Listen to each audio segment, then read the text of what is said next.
नवरात्रि का पर्व जब आता है तो हर तरफ भक्ति और उत्साह का माहौल देखने को मिलता है। इसी पावन मौके पर सरकार और प्रशासन भी कई योजनाओं में लाभ वितरण का काम तेज कर देते हैं।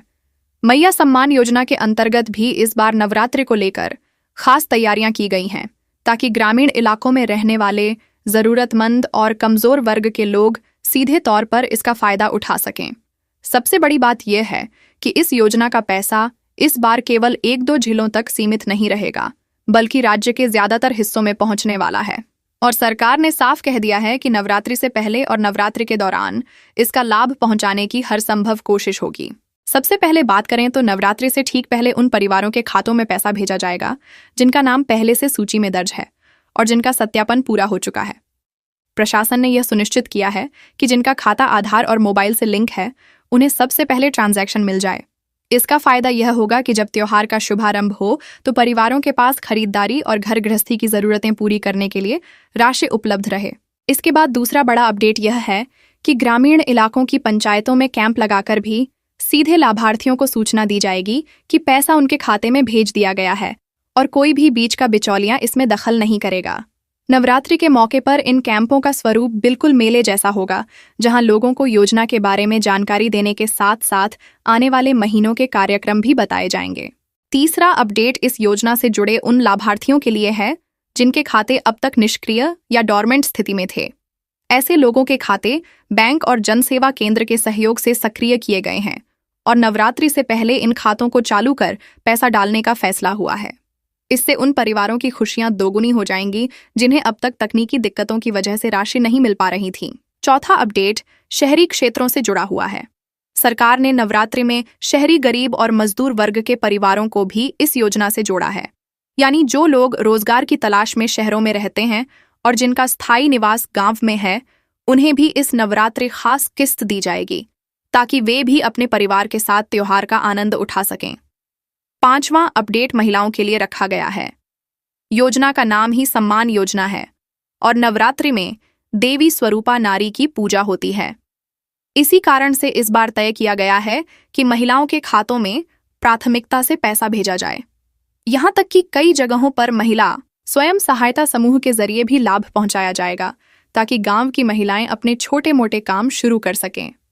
छठा अपडेट यह है कि कई जिलों में नकद वितरण का भी इंतजाम किया गया है। जहां बैंक या एटीएम की सुविधा कम है, वहां नवरात्रि के पहले दिन से ही पंचायत भवनों और ब्लॉक मुख्यालयों पर कैंप लगाए जाएंगे। वहां से लाभार्थियों को आधार सत्यापन के बाद नकद राशि दी जाएगी। सातवां अपडेट उन जिलों से है जहां पिछली बार योजना का पैसा समय पर नहीं पहुंच पाया था। सरकार ने इस बार विशेष निगरानी टीम बनाई है और नवरात्रि के शुभ अवसर पर उन जिलों में पहले किस्त पहुंचाने की घोषणा की है। आठवां अपडेट तकनीकी पारदर्शिता से जुड़ा हुआ है। इस बार हर लाभार्थी को मोबाइल पर संदेश के जरिए जानकारी दी जाएगी कि उनके खाते में कितनी राशि आई है और कब निकाली जा सकती है। इससे नवरात्रि में लोगों को कोई असमंजस नहीं रहेगा। नवां अपडेट यह है कि योजना के साथ साथ कई जिलों में राशन वितरण का भी कार्यक्रम रखा गया है। यानी मैया सम्मान योजना का पैसा तो मिलेगा ही, साथ में खाद्यान्न और जरूरी सामग्री भी सस्ती दरों पर दी जाएगी ताकि त्योहार का उत्सव और भी खास बने।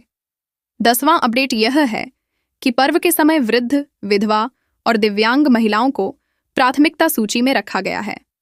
प्रशासन ने आदेश जारी किए हैं कि पहले इन्हीं वर्गों के खातों में राशि भेजी जाए और फिर बाकी लाभार्थियों का भुगतान किया जाए। 11वां अपडेट यह है कि जिन परिवारों ने हाल ही में इस योजना में आवेदन किया है, उन्हें भी नवरात्रि बोनस के तौर पर शामिल किया गया है। मतलब यह कि जो लोग अभी अभी सूची में जुड़े हैं, वे भी इस बार से लाभ उठाना शुरू करेंगे। 12वां अपडेट उन प्रवासी मजदूरों के लिए है जो अपने घर नवरात्रि पर लौटते हैं।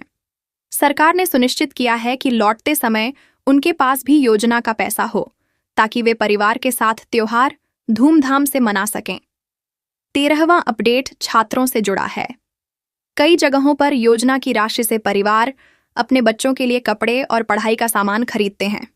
इसलिए सरकार ने स्कूलों और कॉलेजों में भी सूचना भेजी है कि इस बार नवरात्रि में राशि समय पर पहुंच जाएगी।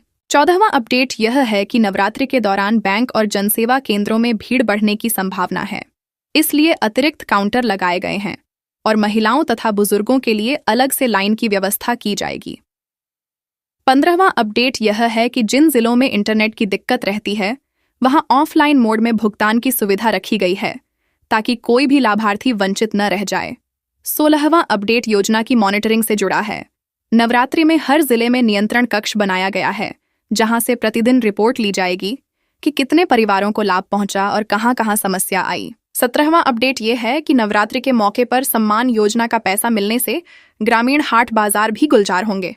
स्थानीय प्रशासन ने व्यापारियों को भी सूचना दी है कि लोग त्योहार के दौरान खरीदारी करेंगे और उन्हें नकली नोट या धोखाधड़ी से बचने के लिए सावधान रहना होगा। 18वां अपडेट यह है कि जिन घरों में बेटियों की शादी तय है वहां भी इस योजना का पैसा खास मददगार होगा। प्रशासन ने बताया है कि कई परिवारों ने पहले से सूचना दी है कि नवरात्रि में मिलने वाली राशि वे बेटी की शादी की तैयारियों में लगाएंगे। 19वां अपडेट यह है कि कई सामाजिक संगठनों को भी इस योजना से जोड़ा गया है। वे गांव-गांव जाकर लोगों को बताएंगे कि पैसा कब और कहां मिलेगा और जरूरत पड़ने पर कैसे निकाला जा सकता है।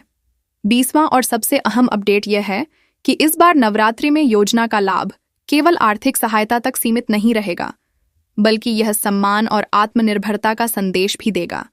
महिलाएं, किसान, मजदूर और छात्र हर वर्ग को इस योजना से जोड़ा जा रहा है ताकि नवरात्रि के 9 दिन केवल पूजा पाठ तक ही न रहें, बल्कि जीवन में नई ऊर्जा और नई संभावनाओं का संचार भी हो।